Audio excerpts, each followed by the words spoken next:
আসসালামু আলাইকুম ওয়া রাহমাতুল্লাহি ওয়া বারাকাতুহু। আর সোল কমে গেছে বুঝছেন, এ মায়া বড়ি টরি এগুলো আছে, মানে সোলই লিখছে না।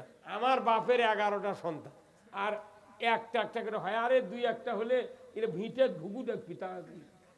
ওই বাপ টুক করে মরে দেবি, বিটিক দেশে বিয়ে দিনাজপুর, বেটাক দেশে চিটাং।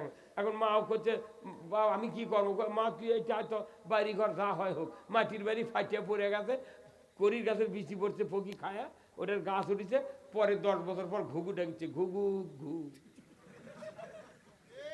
তো কে বুদ্ধি দিতে সোল কমলার?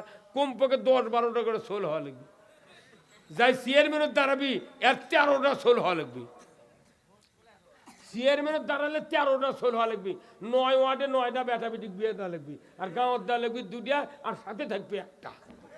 কথা কর, ওর কে রে ফুবা শ্বশুর, নানা শ্বশুর, দাদা শ্বশুর, খালু শ্বশুর, চাচা শ্বশুর, ওর কে দোস্তর দোস্ত, ওরাই ক্যানভাস করে পাস করে দিবি। তে তুই চেয়ারম্যানের দাঁড়াতে তুই চল্লিশ নি গা।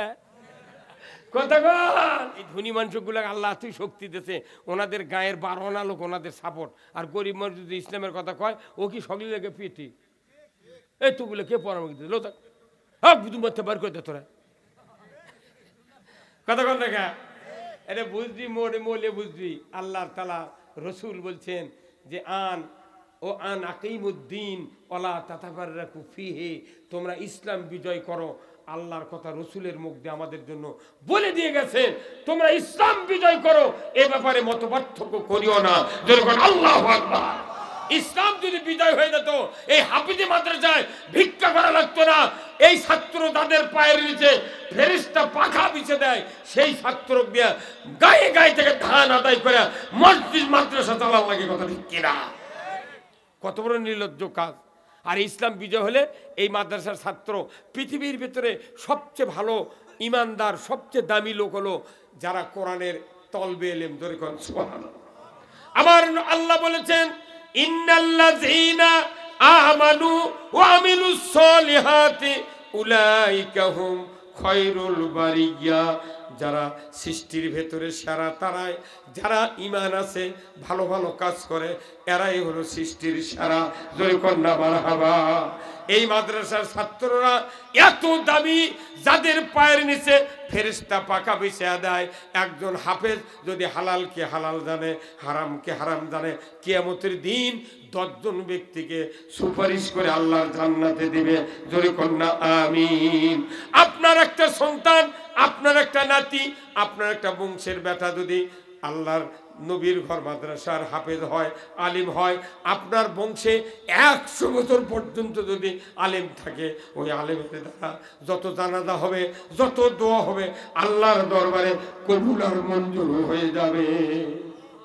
কিন্তু দেখা যায় এখানে যতগুলো মানুষ আছে বলেন তো, আজকে যদি আমাদের মৃত্যু হয়, আগামীকাল 11টায় জানাজা হবে, কার কার বেটা জানাজা করতে পারবে?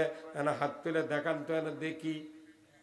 আজ মরে যাচ্ছি, কাল 11টায় জানাজা হবে, আমি সহ আপনারা যারা বসে আছেন, 11টার সময় আমার বেটা আপনার বেটা জানাজা করবি।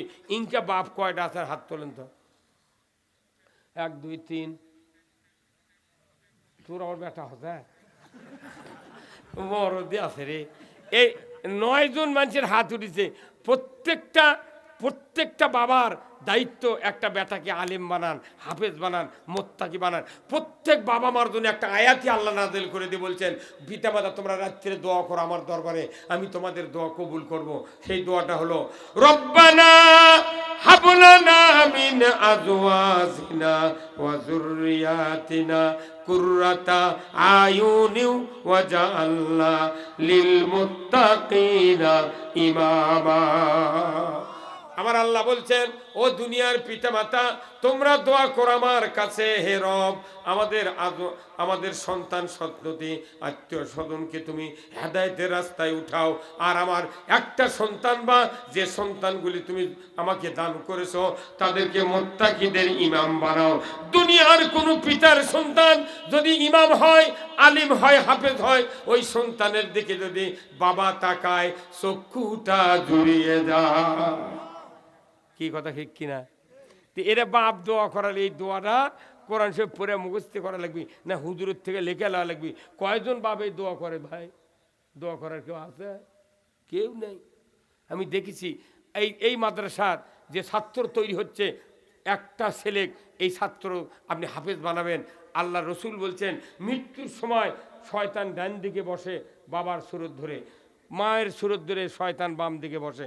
তখন শয়তান এসে বলিচ্ছে, বেটারে 40 বছর পর্যন্ত মাথার ঘাম পায়ে ফেলে তোমাকে লালন পালন করেছি রে বেটা। আমি ঈদের দিনে নতুন জামা কাপড় না পরিয়া তোমাকে পরাইছি, নিজে না খাইয়া তোমাকে খাওয়াইছি রে বেটা।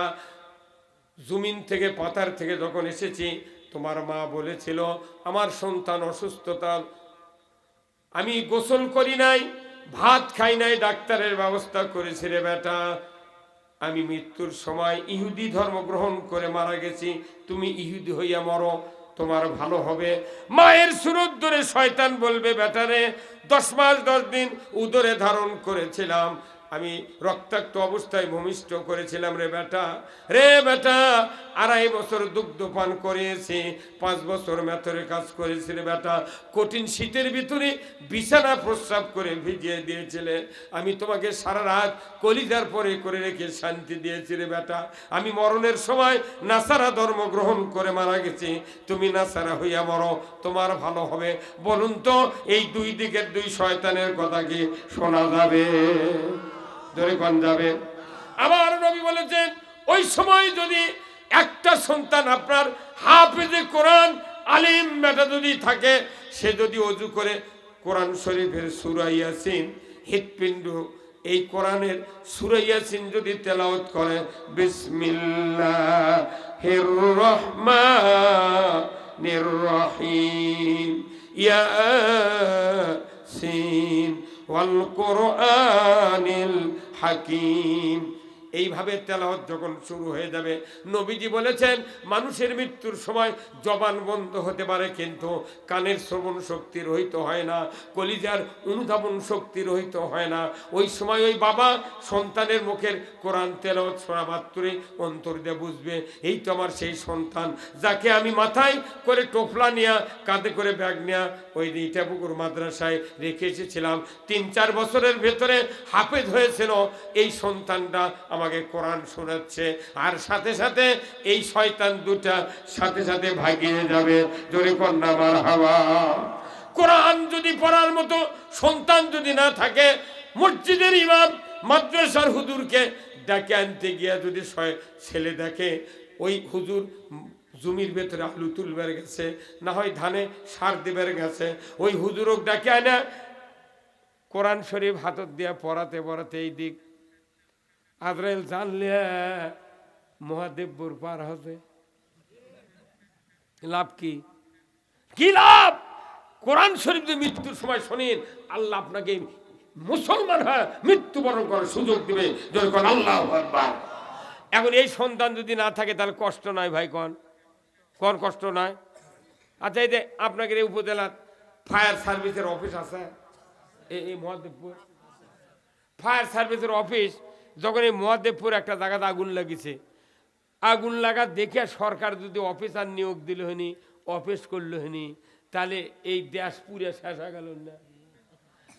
আগুন কবে লাগবে না লাগবে সেটা চিন্তা নেই, আগে অফিস আর কর্মচারী দিয়ে গাড়ি, দমকল, ফায়ার সার্ভিসের ওগুলো সব রেডি। ওরা সকালবেলা উঠে গোসল করে ভাত টাত খায় পোশাক পরে ওই গাড়ির সিটে বসে থাকে মোবাইল নিয়ে। মোবাইল করতে দেরি, মেশিন স্টার্ট হতে দেরি নয়। তো আপনার বাড়ি তুমি মৃত্যুর সময় কোরআন শোনার জন্য ফায়ার সার্ভিসের অফিসারের লাগান, সেটা না রেডি থাকা লাগবে, তিনগা কাম হবি। আল্লাহ রসুল বলছেন ইজা মাতাল ইনসানু ইনকাতা আনহু আমালু ইল্লা মিন সলাসাতিন ইল্লা মিন সাদাকাতিন জারিয়াতিন আও ইলমুহু ইয়ানতুবিহিন নাস আও ওয়ালাদুন সলিহ ইয়াদুলাহু। রসুল বলেছেন ও দুনিয়ার মানুষ, তোমরা সব মরে যাবে, সমস্ত আমল বন্ধ হয়ে যাবে, মাত্র 3টে আমল কিয়ামত পর্যন্ত জারি থাকবে। আল্লাহু আকবার। কয়টা আমল? 1 নাম্বার সদকায়ে জারিয়া, মসজিদ মাদ্রাসা, স্কুল কলেজ, কালভার্ট, ব্রিজ, রাস্তাঘাট, বৃক্ষরোপণ, এইগুলি কাজ যদি মানুষ করে দিতে পারে কিয়ামত পর্যন্ত সওয়াব পাবে। 2 নাম্বার আল্লাহর কোরআনের জ্ঞান, রসুলের হাদিসের জ্ঞান অর্জন করলেন, শুনলেন, পড়লেন। এই কথা যতদিন আপনি মানুষের সামনে প্রচার করবেন, ওই মানুষগুলো আবার যতদিন প্রচার করবে, এই কথাগুলি কিয়ামত পর্যন্ত যদি রুলিং হয়, আমার রসুল বলেছেন সমস্ত কথার এই প্রচারের জন্য সওয়াব আপনার আমলনামায় লেখা হবে। জোরে কন্যা মারহাবা।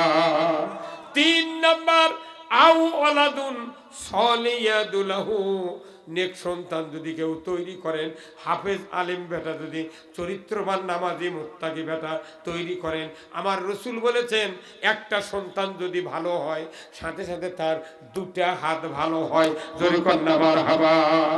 সন্তান যদি ভালো হয়, হাতও কি হয়? তাহলে এই হাত দিয়ে দোয়া করলে শিকারির গুলি মিস হবে, সন্তানের দোয়া মিস হবে না। আল্লাহু আকবার। তাহলে এইরকম সন্তান বানানোর দরকার আছে না নাই? তাহলে এই সন্তান বানালে কিয়ামতের দিন আপনার মাথার নূরের তাজ পরিয়ে দিবে, আপনাকে সুপারিশ করে আল্লাহর জান্নাতে দিবে। 5টা গ্রুপ হবে। প্রথম গ্রুপ হলো বাপ মাও, দ্বিতীয় দাদা দাদি, তৃতীয় নানা নানি, চতুর্থ শ্বশুর শাশুড়ি, আর 5ম গ্রুপ হলো শিক্ষক যত আছে হাফিজে মাদ্রাসার, এমনি মাদ্রাসার। এই শিক্ষকের মধ্যে একজন, আর টাকা দিবি, জায়গা দিবি, মাদ্রাসা চালাবি, এই কমিটির মধ্যে একজন। এইরকমভাবে কিয়ামত পর্যন্ত আল্লাহর বান্দারা যত ইবাদত করবে, এক এক করে একজন হাফেজ 10 জন করে কিয়ামতের দিন সুপারিশ করবে। জোরে করে আল্লাহু আকবার। তাহলে আপনি চিন্তা করছেন, তাহলে আপনাকে কি করতে হবে? সবচেয়ে জরুরি, নিজের সন্তানকে হাফেজ বানান। কি রাজি আছেন ভাই আপনারা? যদি ছেলে না থাকে, ওই বেটাক দেন, আপনার বংশতে একটা আলিম হাফেজ হতে হবে। তাহলে আপনার আমার উপকার হবে। এই কাজ না করে খালি বক্তৃতা শুনে লাভ হবে না। কতক্ষণ? আচ্ছা, একের ছোট 7 থেকে 10 বছর পর্যন্ত এইরকম বেটা কার আছে না? হাত তোলেন তো দেখি। কার 7 থেকে? আর শোল কমে গেছে, বুঝছেন? এ মায়া বড়ি টরি এগুলো আছে, মানে শোলই লিখছে না।